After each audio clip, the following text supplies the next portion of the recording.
Mapagpalang buhay sa bawat isa. Tayo po ngayon ay muling mag-aaral ng salita ng Diyos at alam ko na mayroong kapanabikan sa inyong puso na tayo po ay makapag-aral ngayon. At salamat dahil MGCQ na tayo ngayon at open na ang mga barbershop. Kaya eto, bagong tabas na ako at medyo maaliwalas na ang aking ang aking kalagayan ngayon sapagkat natabas na yung napakatagal kong pinapangarap na may ayos itong gupit ko dahil ako lang po yung ha? At minsan pinapagupit ko sa asawa ko. Ayan. Pero ngayon may pinanipisan ko na ng ayos dahil para naman medyo maaliwalas ang ating pakiramdam. Ano po? Tayo po'y mag-aral. Basahin po natin ang ating mga pag-aaralan ngayong araw na ito mula sa Juan 16:20 to 24.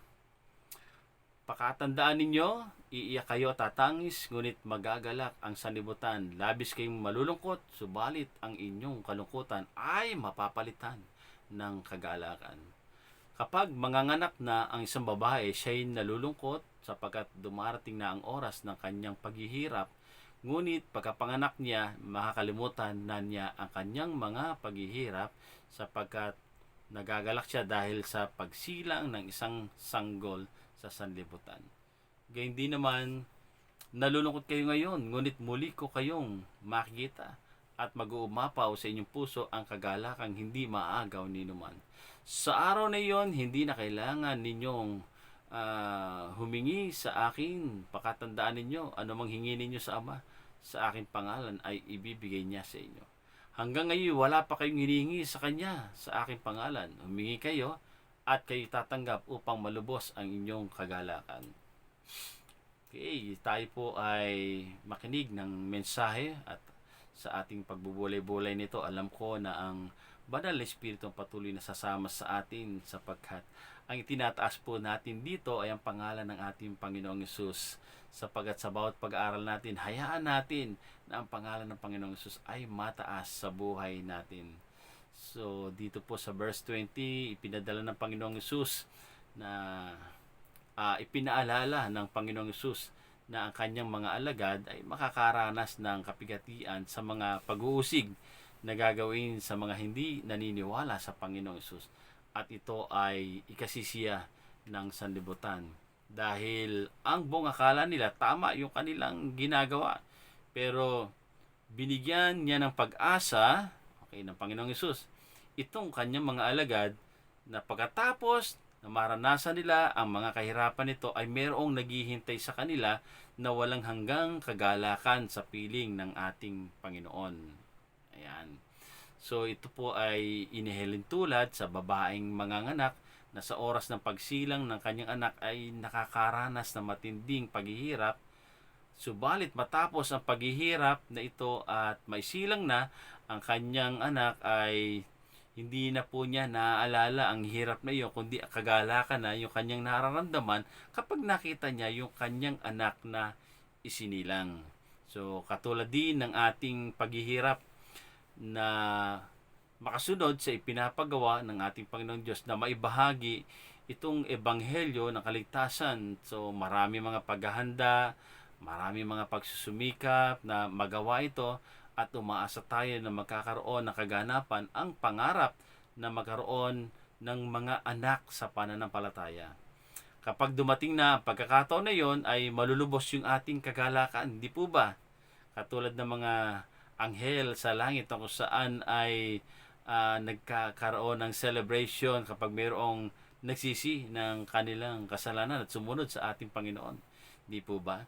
Kaya nga yung panganganak ng isang babae ay inihalin tulad sa paglilingkod sa Panginoon na bagamat maraming hirap, pero kapag nagkaroon ka na ng anak sa pananampalataya, naku, napaka saya ng iyong mararamdaman. Kaya naman kailangan ito po'y ating alagaan. So, sa verse 22, nangako naman ng Panginoon na ang kalungkutan na mararanasan nila ay hindi magtatagal at muli silang makikita sa muling pagkabuhay ng Panginoon. After 3 days, sa kanyang muling pagkabuhay ay mag-uumapaw ang kanilang kagalakan at magkakaroon sila ng kapayapaan na hindi magagawa ni numan.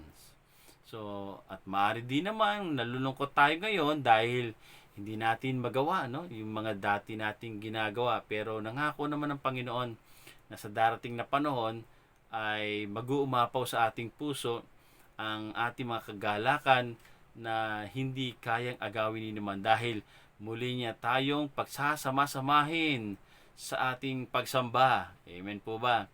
So, medyo malungkot kasi kapag meron tayong pagsamba, hindi natin nakikita yung iba, so nagkakakitaan natin sa picture, so sumasaya na tayo doon, pero iba pa rin yung ating mga dating ginagawa, yung sama-samang pagsamba. At malulubos yung kagalakan na ito dahil darating ang panahon na iyon, at ito ang pinangako ng ating Panginoon sa atin na tayo ay muling magkakasama-sama sa ating pagsamba. Amen po ba? Ayan. So, sabi dito sa verse 23, sinabi ng Panginoon na hindi na sa Kanya ang paghingi ng mga alagad, kundi mismo sa Diyos Ama na sa pangalan niya. At anumang hingin nila ay ipagkakalob sa kanila. Gayun din naman, simula na magkaroon tayo ng relasyon sa Diyos sa magitan ng pananampalataya natin sa Panginoong Hesus, ay direkta na tayong nananalangin o humihingi sa Diyos Ama. Ayan, ng lahat ng ating mga pangailangan. At ito ay ipinagkakaloob sa atin ng ating Panginoon Diyos ayon sa kanyang pangako at ayon sa tamang panahon. So sa verse 24, dito nanawagan ng Panginoong Hesus na humingi tayo sa Ama bilang kanyang mga anak dahil binigyan na tayo ng authority na humingi or makahingi ng tawad. Okay. Dati kasi sa mga priest, sa mga pari, sila pumupunta, itong mga tao nito para mag-confess o ipanalangin sila sa Diyos. Pero sa mga taong binigyan ng karapatan ng Diyos bilang mga anak niya ay nagkaroon tayo ng kapahintulutan na tumawag sa Ama ko, Abba Father.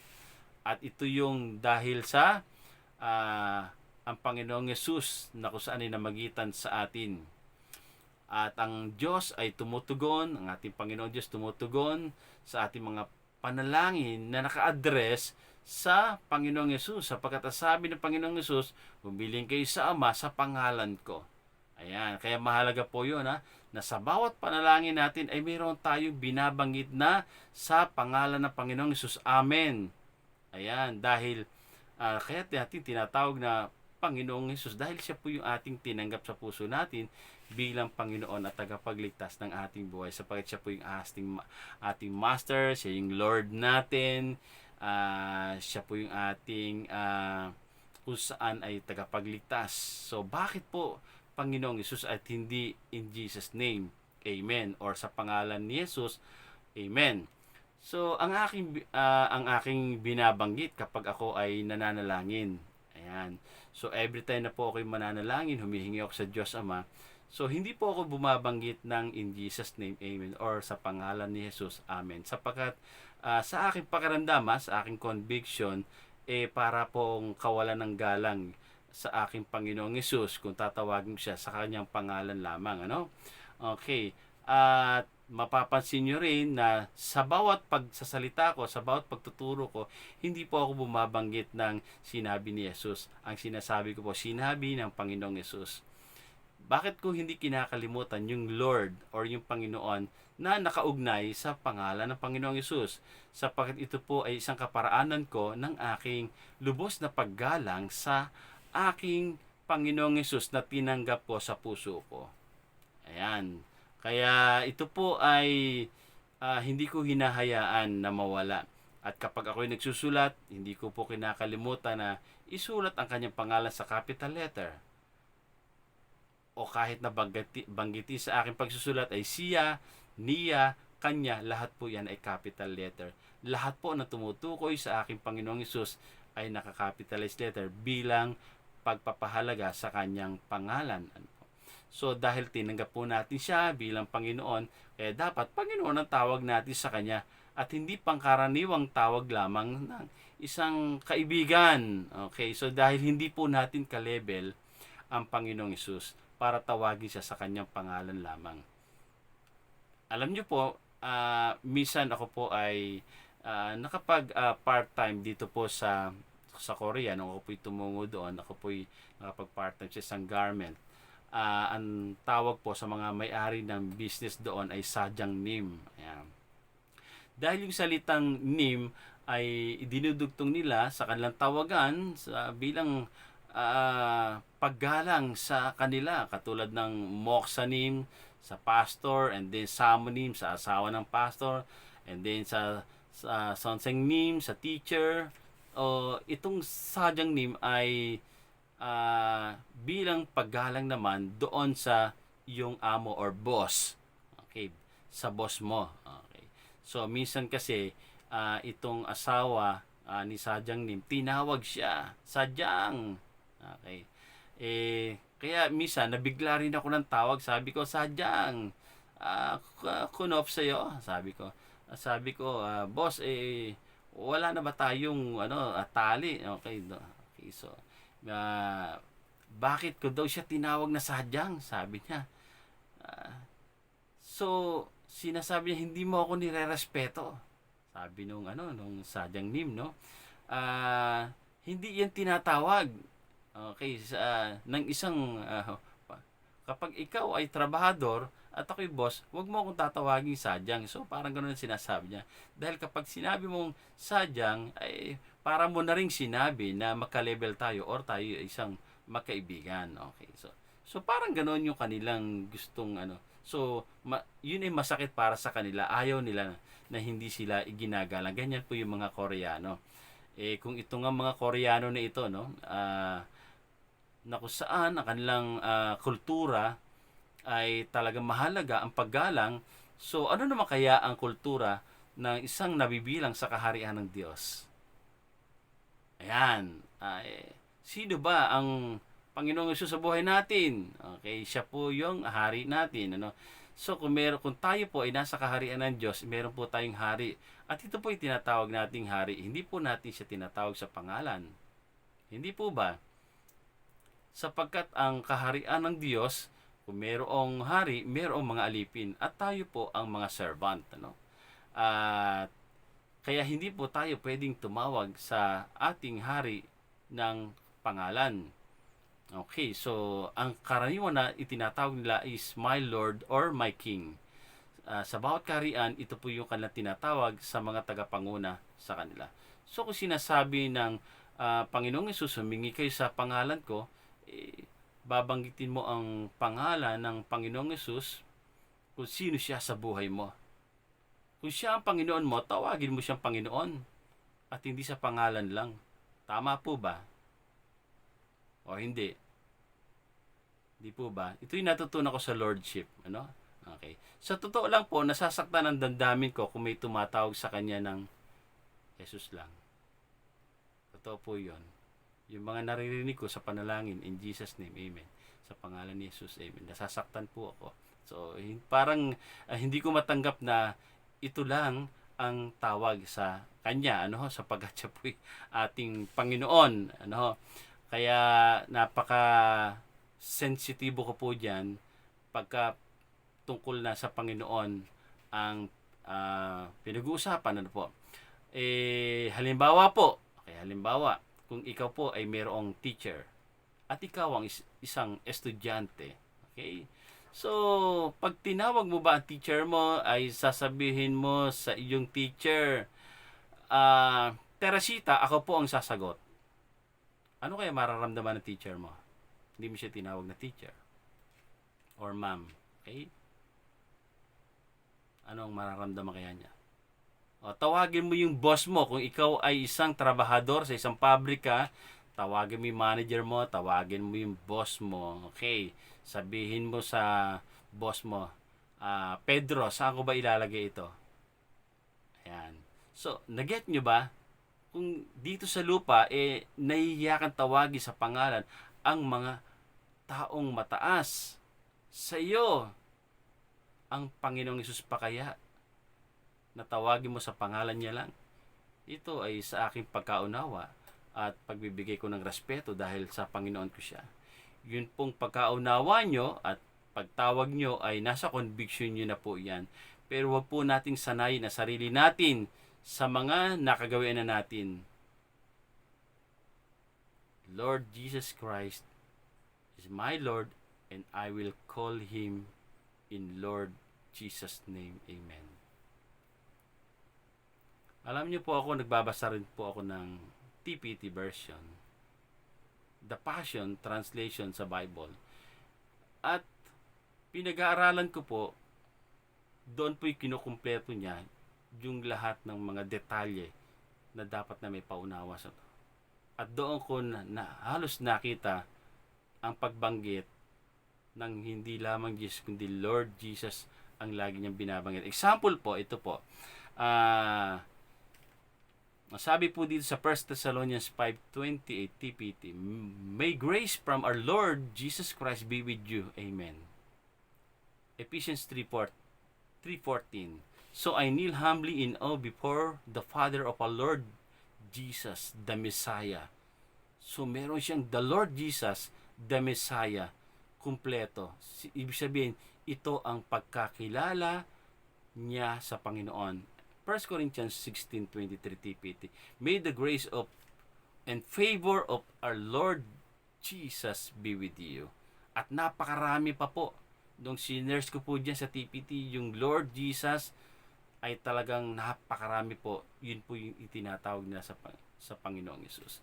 Kaya kung tayo po yung mananalangin at tatawag sa Diyos Ama sa pangalan ng Panginoong Kristo, ay wag po nating hayaan na mawala ang paggalang po natin dahil napakahalaga po ng pangalan ng Panginoong Hesus sa buhay natin. Ito po yung tinuturo ko sa congregation na wag mong, napakarami na pong pangalan ngayong Hesus. May Jesus Bautista, may Jesus Ponsones, may Jesus Paredes, may Jesus Villanueva. May sino bang Jesus? Ano bang pangalang Jesus ang iyong tinatawagan? Kaya kapatid, dugtungan po natin kung sino bang Jesus ang iyong tinatawagan. Di po ba?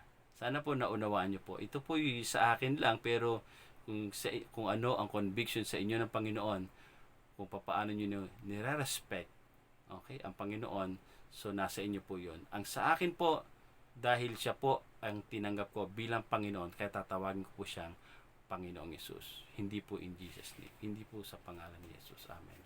Hindi po. Kundi sa pangalan ng aming Panginoong Yesus. Sa pangalan ng Panginoong Yesus. Sana po ay nagkaroon po kayo ng kaunting kaalaman tungkol sa ating pag-aaral ngayong araw na ito, at patuloy po tayong samahan ng ating Panginoon sa mga susunod pa nating pag-aaral. Tayo po yung manalangin.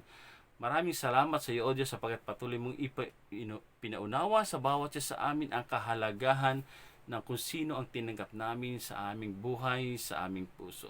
Salamat po, Panginoon, sa iyong kabutihan at sa iyong dakilang pag-ibig na inialay sa amin.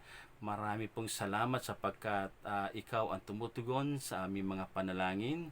Maraming salamat sapagkat ikaw ang tumawag sa amin upang kami ay maglingkod sa inyong lubusan.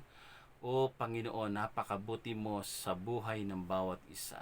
Kaya dalangin po namin na hindi mawala ang aming taus-pusong pagpapasalamat sa iyo sapagkat ikaw ang pinagmulan ng lahat ng mabubuting bagay sa amin, sa lahat ng aming mga pangailangan. Ito po'y laging nariyan. Ipinagkaloob mo sa amin, maging ang mga bagay na kung saan ipinagkaloob mo na hindi naman namin hiniling sa iyo o hiningi sa iyo, pero nakita mo, O Diyos, na kailangan po namin. Marami pong salamat sapagkat ikaw ang Diyos na hindi nagpapabaya sa iyong mga anak at sa iyong mga pangako. Maraming pong salamat sapagkat ang iyong banal na Espiritu na siyang pangako mo sa amin ay laging nagbibigay sa amin ng mga pag-alala na laging ipinapaalala na ikaw ay dakila, ikaw ay mabuti, ikaw ay ang aming kaligtasan. Salamat po, Panginoon. Dalangin ko ang aming mga kapatid na ito na kung saan laging nakikinig, laging nasama sa pag-aaral ito. Dalangin ko, O Diyos, na patuloy mo silang pagpalain, hipuin mo sila ng iyong mapagpalang kamay, anumang karamdaman ng iyong paglingin sa pangalan ng Panginoong Hesus. Anumang mga kahirapan, anumang kapigatian na kanilang nararanasan, ay palitan mo na kagalakan at kapayapaan sa kanilang buhay. Ang lahat ng kanilang pangailangan ay pagkaloob mo, sapagkat ikaw ang Diyos ng aming pagpapala. Salamat po, Panginoon, sapagkat alam namin na ang anumang kahilingan ng mga kapatid namin ito yung tinugon na, sapagkat ikaw ang Diyos namin na kung saan ay laging tumutugon sa panalangin ng mga taong patuloy na nananampalataya at nananalig sa iyo. Salamat po, O Diyos, sa iyong kapurihan, karangalan, kadakila sa pangalan ng aming Panginoong Kristo. Amen. Amen. God bless you all. Maraming salamat sa inyong pakikinig. To God be the glory.